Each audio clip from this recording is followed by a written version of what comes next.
The alien fish character in Men in Black 3 was always intended to be a comedic character, but at the same time we also needed it to be a monster. The early design phases of this creature were exploring different ideas about how monstrous to make it or how comedic to make it. Some were more funny than others, and some had a more dangerous quality to them. In the early animation tests, we were exploring how this thing could move.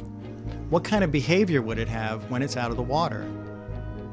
One of the things that we do is we'll frequently look to nature, especially when we're dealing with fantasy creatures like this. We want to ground it in a reality. So we looked at a lot of footage of sea elephants and walruses, which were a bit more blubbery, and we needed it to be a much stronger, more powerful, muscled creature. But this was a good place to start, and we got a lot of good ideas from nature.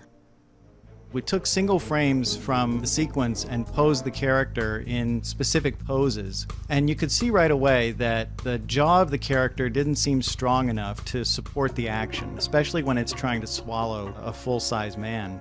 I started looking for other kinds of reference that might help us. I came across a prehistoric fish called a Dunkleosteus that had a much stronger, more powerful jaw. And so we used that as a basis for modeling the face of the alien fish. This shot starts like practically every shot that we do with previs. Will Smith walks into the kitchen, Will Smith gets thrown out of the kitchen, then we see the alien fish come right into camera.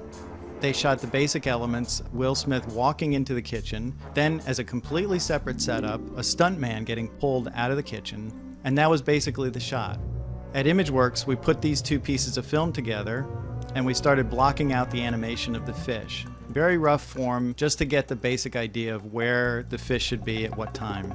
Effects animation then would use that to run a simulation pass for the tables and chairs that the fish is knocking over. We continued to refine the animation, the whiskers moving, the skin jiggling, the weight of the creature, adding more detail to it to bring it to life. The effects animation department would then take our animation and add a slime pass on top of it.